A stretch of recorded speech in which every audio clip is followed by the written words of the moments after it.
श्री रमाकांत राउत। तो आज सका ग्रामर निकटस्थ सरुसागर नदी 5 गोटी कलश आसीला शुभ समय 9टा समय ग्राम परिक्रमा करी पीठ को ठाकुर पीठ को आसी कलश आसीला। तापर पूजक श्री शांतनु पंडा एवं उमाकांत त्रिपाठी सहायता पूजा कार्य 5टा समय संपादन कराला।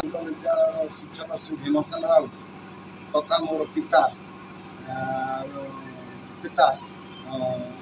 आंब ग्राम निकटस्थ नदी नारायण खरुआ सह मूर्ति पाई से दिन ठार आज को आमर नारायण अनंत नारायण पूजा कार्यक्रम चालू अच्छी। अनंत नारायण मूर्ति आमर बापा रमाकांत राउत बापा जो आमर निकटस्थ नदी पाई आज को 70 वर्ष है ये मूर्ति पूजा पाँच आउ धीरे धीरे पूजा कार्य को कारीगर द्वारा त्वरान्वित करासहित ग्रामर ग्रामवासी वृंद सहयोग कर बापांर साहाय्य सहयोग रही।